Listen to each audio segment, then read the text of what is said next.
प्रदेश भाजपा ने गुड़गांव की सीट निकालने के लिए पूरी ताकत लगा दी है। केंद्र के 3 हैवीवेट मंत्री यहां भाजपा उम्मीदवार मुकेश पहलवान के लिए प्रचार करने आ चुके हैं। सबसे पहले पीयूष गोयल आए, उनके बाद नितिन गडकरी ने मुकेश पहलवान के लिए वोट मांगे और राव इंद्रजीत सिंह का आशीर्वाद तो लगातार मुकेश पहलवान पर बना हुआ है। भाजपा के लिए गुड़गांव की सीट जीतना एक बड़ी चुनौती है, लिहाजा पार्टी कोई कोर कसर नहीं छोड़ना चाहती। यही वजह है कि अब केंद्र के बड़े बड़े मंत्री भी मुकेश पहलवान के प्रचार में पहुंच रहे हैं। अंत में आपको मुकेश पहलवान के लिए प्रचार करने आए नितिन गडकरी का भाषण सुनाते हैं, जिसमें उन्होंने न सिर्फ गुड़गांव में अपनी सरकार के काम गिनाए, बल्कि मुकेश पहलवान की जमकर तारीफ की और उनके पक्ष में वोट देने की अपील कर गए। ये चुनाव जो होने वाला है, ये कांग्रेस पार्टी या भारतीय जनता पार्टी के तकदीर का फैसला करने वाला चुनाव नहीं है। यह चुनाव मुकेश शर्मा जी के तकदीर का फैसला करने वाला चुनाव नहीं है। यह चुनाव सही अर्थ में अगर होगा तो हरियाणा की जनता का और गुड़गांव की जनता के भविष्य का फैसला करने वाला चुनाव है। मैं इसलिए यह बात कर रहा हूं कि हमारे देश को स्वाधीनता मिलकर 75 साल पूरे हुए और देश में और राज्य में करीब 65 साल शासन चलाने का मौका कांग्रेस पार्टी को मिला। पर आप गुड़गांव में ही देखिए, हरियाणा में देखिए, बाकी डिपार्टमेंट का तो छोड़ दीजिए, मेरे डिपार्टमेंट का देखिए, जो 65 साल में कांग्रेस ने काम नहीं किया उससे 3 गुना ज्यादा काम हमने 10 साल में करके दिखाया। मुझे याद है, मैं क्षमा प्रार्थी हूं क्योंकि दिल्ली से जयपुर हाईवे के कारण मुझे भी बहुत तकलीफ होती है, पर 2009 में यह पाप कांग्रेस पार्टी का था। उन्होंने एक को काम दिया, जो कॉन्ट्रैक्टर देश से भाग गया, 9 बैंकों को डुबाकर, काफी झगड़े हुए, कोर्ट में मामला गया, अनेक कॉन्ट्रैक्टर बदले गए और हम लगातार कोशिश करते रहे। पर मेरा विश्वास है कि दिसंबर तक हम इस काम को पूरा करने की कोशिश करेंगे, आपकी तकलीफ कम करेंगे। बहनों और भाइयों, गुड़गांव दिल्ली से लगकर है और दिल्ली एनसीआर में केवल मेरे विभाग की ओर से हम 65,000 करोड़ रुपए के काम कर रहे हैं। लोग शायद कभी याद रखते हैं, कभी भूल जाते हैं। मैं जब मंत्री था तो ये पेरीफेरल रोड की केस सुप्रीम कोर्ट में चल रही थी। भूरे लाल करके एक अधिकारी थे, उनके अध्यक्षता में एक कमेटी थी और ये जो पेरीफेरल रोड था, इसमें हरियाणा को, दिल्ली को, उत्तर प्रदेश को लैंड एक्विजिशन में 50% हिस्सा देना था। पेरीफेरल रोड के लिए मैंने बहुत कोशिश की, पैसा मिला नहीं मिला। मैंने अधिकारियों को कहा चिंता मत करो, जनता बहुत तकलीफ में है, वो धौला कुआं से जाना गुड़गांव तक तो एक तो सजा है, ऐसी स्थिति है। और पहली बार हमने 12,000 करोड़ रुपए का पेरीफेरल रोड पूरा किया। अब दिल्ली का ट्रैफिक बाहर से जाने लगा, रोड की दिक्कत कुछ प्रमाण में कम हुई। मैं केवल हरियाणा में 2024 जब समाप्त होगा, जितने काम हमने किए हैं, जितने काम शुरू है और जितने काम हमने प्रपोज किए हमारे पाइपलाइन में है, मैं आपको विश्वास दिलाना चाहता हूं कि 2 लाख करोड़ रुपए के काम हरियाणा में होंगे। यह मैं आपको वचन देना चाहता हूं। गुरुग्राम से पटौदी रेवाड़ी मार्ग 1600 करोड़ रुपए, ये 43 किलोमीटर 4 लेन है, ये जनवरी 2025 तक पूरा हो जाएगा। गुरुग्राम और रेवड़ी से आने जाने का 45 मिनट समय बचेगा। हरसरू, कोटा, जमालपुर, पतलिया, हाजीपुर, पटौदी को सीधी कनेक्टिविटी होगी और रोहतक और झज्जर आना जाना सुगम होगा। और गुरुग्राम और द्वारका एक्सप्रेसवे को और केएमपी को डायरेक्ट कनेक्ट होगा। राव इंद्रजीत सिंह जी ऐसे व्यक्ति है कि मैं आपके एरिया को कम जानता हूं, पर मेरे पास जब जब भी वो आए हैं, मुझे नहीं लगता कि मैंने जो बोला उन्होंने वो काम मैंने नहीं किया। रेवाड़ी बाईपास की बात थी 1000 करोड़, अक्टूबर 2024 में ये पूरा हो जाएगा। बाद में इससे 45 मिनट का समय बचेगा। रेवाड़ी गुरुग्राम में फुट ओवरब्रिज, 9 फुट ओवरब्रिज हमने मंजूर किए, अक्टूबर में इसके टेंडर हो जाएंगे। रेवाड़ी के मालपुरा, खरखरा, खजूरी, जैसियापुर, खेरागांव में एफओबी है और गुरुग्राम के रामपुर में एनएसजी के पास मानेसर, बिनोला, राठीवास, सिदावली गांव में भी एफओबी का निर्माण किया। जहां जाए राव इंद्रजीत सिंह ने निर्माण की, वो हर काम हमने सुधारा है।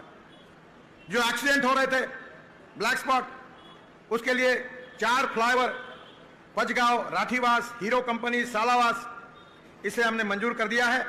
इसका भी काम 2 महीने में शुरू हो जाएगा। दिल्ली जयपुर मार्ग में अभी तक पहले कॉन्ट्रैक्टर ने 1500-1600 करोड़ खर्चा किया, फिर हमने 5000 करोड़ खर्चा किया और अभी दिल्ली जयपुर मार्ग में हम 1200 करोड़ रुपए खर्चा कर रहे हैं। स्ट्रक्चर की मरम्मत कर रहे हैं। सर्विस रोड में अतिक्रमण है, उसमें हरियाणा सरकार का सहयोग चाहिए। ये काम भी हम जल्दी ही दिसंबर 2024 तक पूरा करने की कोशिश करेंगे। 825 करोड़ का खर्चा जो है सड़क मरम्मत का, वो कार्य शुरू है। बरसात के दिनों के कारण आपको भी काफी तकलीफ हुई, इसको मैं समझता हूं। 325 करोड़ की लागत से 12 स्ट्रक्चर का निर्माण हो रहा है।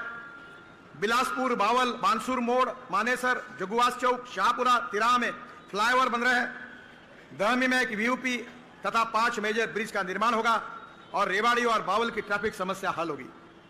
स्कूली वाहनों और स्थानिक नागरिकों को भी ट्रैफिक से राहत मिलेगी। गुरुग्राम से पलवल में सड़क सुधार कार्य भी मंजूर हुआ है, नवंबर तक पूरा होगा। इसके साथ साथ हम हरियाणा में एक्सप्रेस हाईवे बना रहे हैं। मैं आपको बताना चाहता हूं कि मैं 1995-2000 में मुंबई में मंत्री था।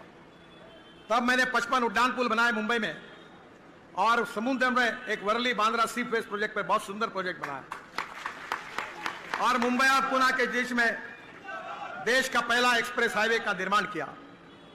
तब से हाईवे मुझे चिपक गया। मैं इंजीनियर भी नहीं हूं और एक्सपर्ट भी नहीं हूं। मैं तो किसानों में काम करता हूं। मुझे 9 डॉक्टरेट्स मिली है, उसमें से 5 डॉक्टरेट जो है वो एग्रीकल्चर साइंस में मिली है। मैं 4 चीनी मिलें चलाता हूं, अल्टरनेटिव फ्यूल और बायो फ्यूल पे काफी काम करता हूं। पर ये जो दिल्ली मुंबई एक्सप्रेस हाईवे है, इसमें से मुझे थोड़ा माफ करना, मुझे गुड़गांव ज्यादा मालूम नहीं है। ये जो सोना की तरफ रोड जाता है, सोना के बाद गलती हो गई।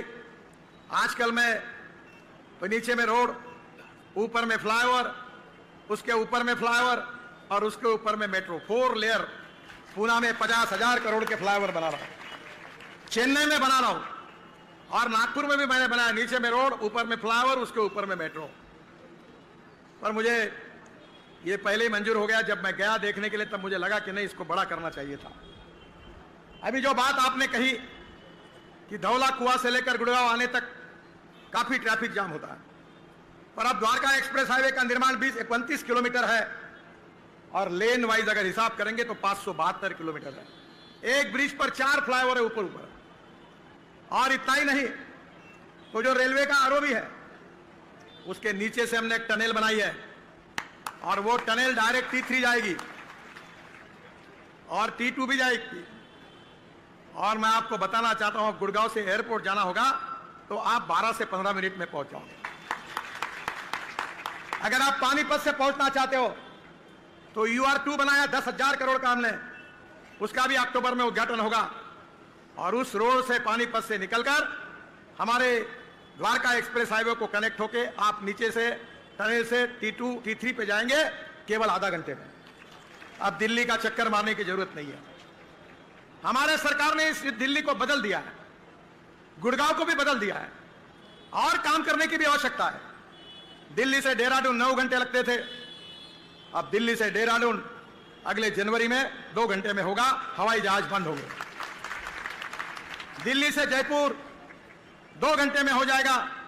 दिल्ली हाईवे पर एक छोटा रोड जयपुर के कनेक्टिविटी को लगभग पूरा होते हुए आया है और उसके कारण एक्सप्रेस हाईवे से दिल्ली से जयपुर 2 घंटे में होगा। दिल्ली से अमृतसर 4 घंटे में, दिल्ली से कटरा 6 घंटे में। कल मैं जम्मू कश्मीर में था तो कटरा हाईवे को देख रहा था जम्मू के पास, मैंने उसका भी इंस्पेक्शन किया। आप कल्पना नहीं कर सकता ऐसा रोड है। ये जो हमने द्वारका एक्सप्रेस हाईवे बनाया, राव साहब को याद होगा कि मैं गुड़गांव के कार्यक्रम में आया था और मुझे मनोहर लाल जी ने रिक्वेस्ट की कि द्वारका एक्सप्रेस हाईवे लटका हुआ है। दिल्ली की सरकार, हरियाणा की सरकार, DDA, दुनिया भर की समस्याएं थी। मैं सीधा आदमी था, मुझे बोल दिया वो छोटा 22 किलोमीटर है, करा दो। मतलब 22 किलोमीटर, हाँ करा देता हूँ, डिक्लेयर कर दो। डिक्लेयर कर दिया। बाद में पता चला 29 किलोमीटर 10,000 करोड़ का है। पर मैं एक बात में पक्का हूं, मैं जवान देता हूं तो कभी पीछे नहीं हटता। ये पत्रकारों को मैं बोलते रहता हूं कि मेरा भाषण ठीक से रिकॉर्ड कर लो, अपने बात जमा कर लो, रोज देखते जाओ।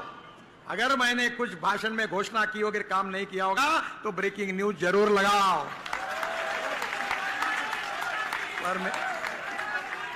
पर मेरा विश्वास है कि मेरे पत्रकार भाई और बहनों अपनी जिंदगी में मेरे खिलाफ ब्रेकिंग न्यूज लगा नहीं सकते, क्योंकि मेरे में यह भी धमक है कि मुझे अगर कोई काम नहीं करना है तो मैं बोल देता हूं यह काम नहीं होता। मेरे कॉन्स्टिट्यूंसी में मैं भी तीसरी बार लोकसभा चुनाव जीता हूं और ऐसी कॉन्स्टिट्यूंसी कांग्रेस ही जीतती थी। 40-45% शेड्यूल कास्ट और मुसलमान, तो मैंने 50,000 लोगों के सामने कहा था कि मैं अपने सिद्धांतों के साथ कॉम्प्रोमाइज नहीं करूंगा। जो करेगा जात की बात उसको कसके मारूंगा ला, ये मैंने कहा। और मेरे में दम है, मुझे कोई हरा नहीं सकता। मैं अच्छे वोटों से चुन के आया, क्योंकि आदमी उसकी जात पंथ धर्म भाषा और सेक्स से बड़ा नहीं होता, उसके गुणों से बड़ा होता है। इस समाज की जातीयवाद, अस्पृश्यता, उच्च नीचता का भाव समाप्त तो होना चाहिए और समाज में सामाजिक समता और आर्थिक समता, सोशल इक्वालिटी और इकोनॉमिक इक्वालिटी एस्टैब्लिश होनी चाहिए। यही हमारा कन्विक्शन है। और backwardness becoming a political interest. Competition इस बात की हो रही है कि हु इज मोर बैकवर्ड, और everyone want to prove that he is backward. राजनीति ने जात पंथ धर्म भाषा के आधार पर झगड़े लगा दिए। जो पेट्रोल हिंदू को जिस भाव में मिलता है उस भाव में मुसलमान को मिलता है, जो गैस हिंदू को मिलता है उसी भाव में मुसलमान को मिलता है। क्या इस देश की गरीबी दूर नहीं होनी चाहिए? क्या इस देश के युवाओं को रोजगार नहीं मिलना चाहिए? क्या हमारे गांव गरीब मजदूर किसान का कल्याण नहीं होना चाहिए? क्या किसान को जात होती है? मैं 4 चीनी मिलें चलाता हूं, 10,000 किसानों ने आत्महत्या किया, उस क्षेत्र से आता हूं। मैंने अपना पूरा जीवन किसानों के लिए समर्पित किया है। और हमारी जो समस्या है वो जात पंथ धर्म और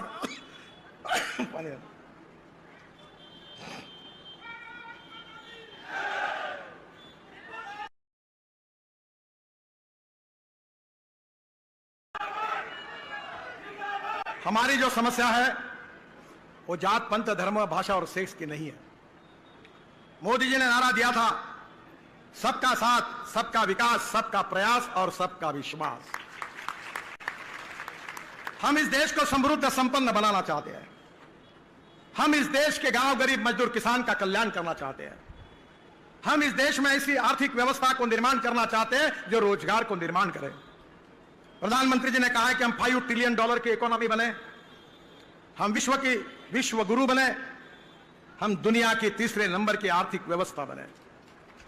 आज मैं कुरुक्षेत्र से आया हूं और कुरुक्षेत्र के बाद गुरुग्राम में पहुंचा हूं। महाभारत और रामायण हमारी प्रेरणा है। इतिहास, संस्कृति और विरासत ये हमारी शक्ति है। आयुर्वेद और योग विज्ञान को विश्व में मान्यता मिली है और मूल्याधिष्ठित जीवन पद्धति और परिवार पद्धति हमारे समाज की ताकत है। मैं ब्रिटिश पार्लियामेंट में गया था, मेरा भाषण हुआ था। बाद में प्रधानमंत्री को मिलने के लिए गया तो उन्होंने मुझे प्रश्न पूछा, क्या हिंदुस्तान में सबसे बड़ी समस्या कौन सी है? मैंने कहा था गरीबी है, भूखमरी है, बेरोजगारी है। फिर मैंने उनको पूछा कि आपके देश की सबसे बड़ी समस्या कौन सी है? तो उन्होंने मुझे कहा कि हमारे देश की सबसे बड़ी समस्या यह है कि हमारे जवान लड़के और लड़कियां शादी नहीं करते, वो लिविंग रिलेशनशिप में रहते हैं। हमारी सामाजिक व्यवस्था उद्ध्वस्त हो रही है। और फिर उन्होंने मुझे पूछा कि आपका देश गरीब है तो आपके यहां यह समस्या नहीं है? मैंने कहा नहीं के बराबर है। तो बोले ये कैसे संभव है? तब मैंने उनको कहा था कि भारतीय संस्कृति, इतिहास और विरासत, रामायण और महाभारत काल से मिला हुआ संस्कार और साधु संतों ने किया हुआ प्रबोधन, इसके आधार पर हमारा समाज मूल्याधिष्ठित जीवन पद्धति और मूल्याधिष्ठित परिवार पद्धति को हमने स्वीकार किया है हम गरीब जरूर हैं, पर हमारे संस्कार हमारे धनवान हैं। और इसलिए बहनों और भाइयों, अगर देश का विकास करना है तो 4 बातें जरूरी है: water, power, transport and communication. 4 चीजें नहीं होंगी तो इंडस्ट्री नहीं बढ़ेगी, ट्रेड बिजनेस नहीं बढ़ेगा, एग्रीकल्चर का विकास नहीं होगा। और इसलिए जब तक इसका विकास नहीं होगा तब देश समृद्ध और संपन्न नहीं होगा। मोदी जी ने सरकार में आने के बाद हमने इंफ्रास्ट्रक्चर डेवलपमेंट को प्रायोरिटी दी। दिल्ली मुंबई एक्सप्रेस हाईवे के साथ Delhi Katra greenfield express highway बन रहा है। मैं आपको 1 लाख करोड़ का दिल्ली मुंबई एक्सप्रेस वे, करीब 50,000 करोड़ का Delhi Katra greenfield express highway, 9,500 crore का द्वारका एक्सप्रेस वे, ये तो स्टेट ऑफ आर्ट प्रोजेक्ट है। अभी तो 20 किलोमीटर ही तुमने देखा है, 9 किलोमीटर होना बाकी है, बाद में UR2 का उद्घाटन बाकी है। मैं विश्वास दिलाता हूं, जिस दिन तुम पूरा प्रोजेक्ट देखोगे तो रोज मुझे याद करोगे, ऐसा प्रोजेक्ट बना है। मैं अपने जीवन में 50 लाख करोड़ के काम कर चुका हूं। कोई माय का लाल नहीं कह सकता कॉन्ट्रैक्टर कि मुझे काम के लिए मंत्री जी को मिलना पड़ा। हमने ईमानदारी से काम किया और इसीलिए मैं अधिकारियों को कह चुका हूं, अब तुमको सस्पेंड करने का रिकॉर्ड बनाना है। मैंने 7 वर्ल्ड रिकॉर्ड बनाया, अब तुम्हारी नौकरी खानी है। जो बेईमानी करेगा, जो गलत काम करेगा, उस कॉन्ट्रैक्टर को ब्लैक लिस्ट करूंगा और अधिकारी को सस्पेंड कर दूंगा। यह संपत्ति आपकी है, इस हाईवे के आप मालिक हैं। अंबाला शामली 5,000 करोड़ का एक्सप्रेसवे 2025 मार्च तक पूरा होगा। शामली में दिल्ली देहरादून एक्सप्रेसवे, गोरखपुर शामली एक्सप्रेसवे से जुड़ेगा। अंबाला चंडीगढ़ ग्रीनफील्ड एक्सप्रेसवे 1,600 करोड़ का, यह भी अप्रैल 2025 में पूरा हो जाएगा। अंबाला कोटपुतली ग्रीनफील्ड कॉरिडोर 12,000 करोड़, अभी मैंने देखा हेलीकॉप्टर से, वो भी पूरा हो गया है। उत्तर से दक्षिण 227 किलोमीटर ट्रांस हरियाणा कॉरिडोर बन गया है। अंबाला से कोटपुतली की दूरी 50 किलोमीटर कम हुई है। रोहतक, चरखी दादरी, महेंद्रगढ़ और नारनौल से गुजर रहा है। ईस्टर्न पेरिफेरल एक्सप्रेसवे 12,000 करोड़ पूरा हुआ है। मुझे विश्वास है कि Dwarka express highway world standard का है, वर्ल्ड स्टैंडर्ड का। और जब ये खुल जाएगा तो राव साहब को विश्वास दिलाता हूं कि वर्ल्ड के लोग जब आएंगे गुड़गांव तो द्वारका एक्सप्रेस हाईवे देखे बिना नहीं रहेंगे। ऐसा स्टेट ऑफ आर्ट प्रोजेक्ट।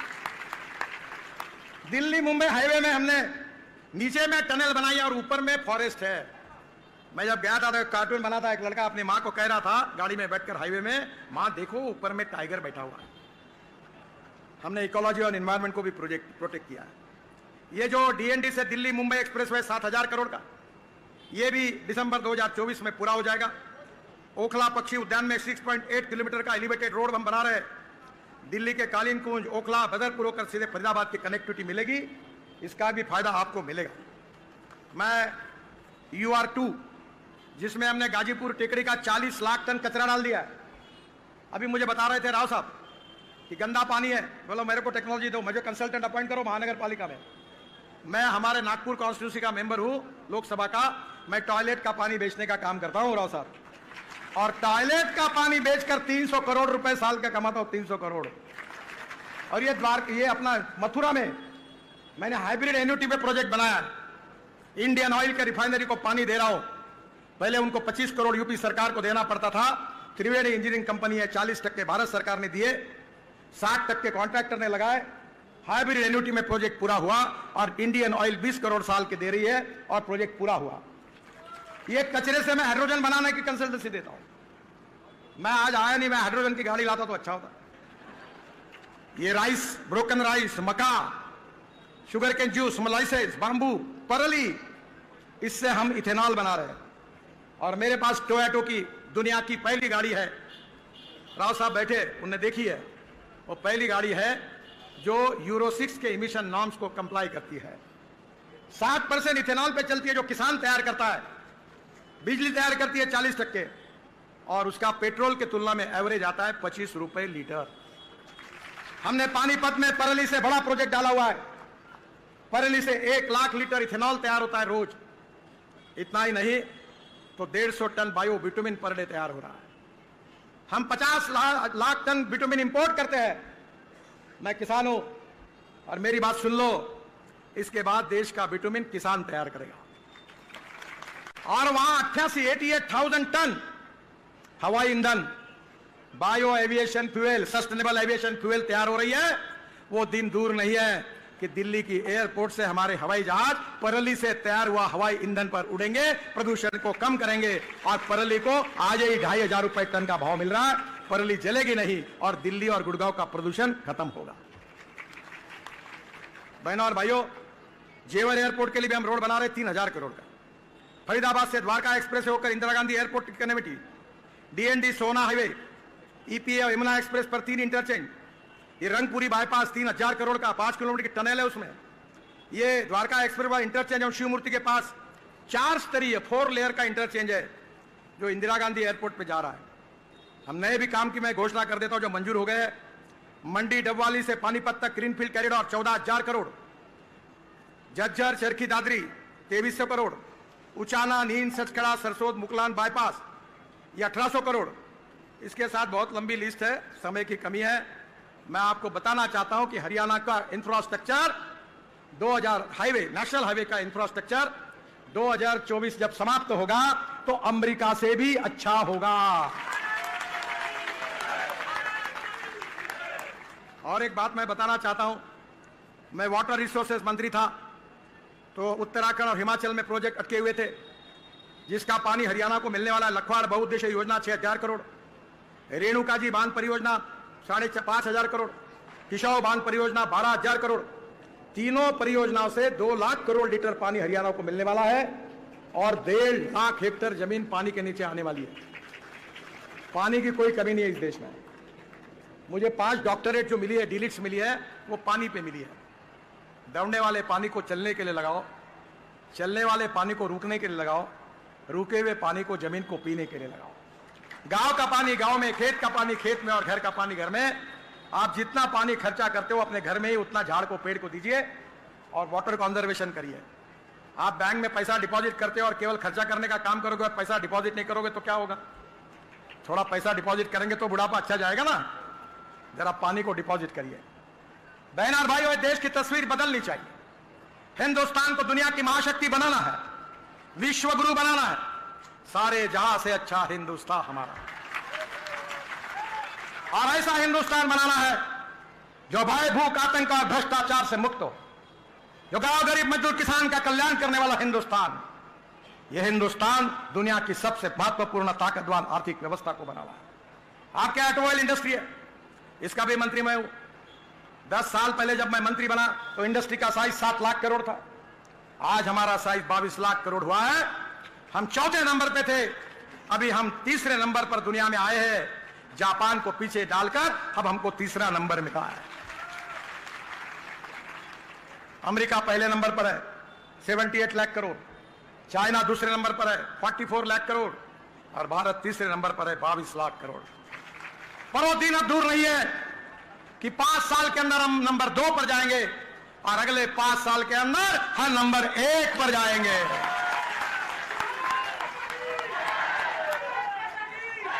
और यही इंडस्ट्री है, ये गुड़गांव का वैभव दिख रहा है, ये ऑटोमोबाइल इंडस्ट्री के कारण है।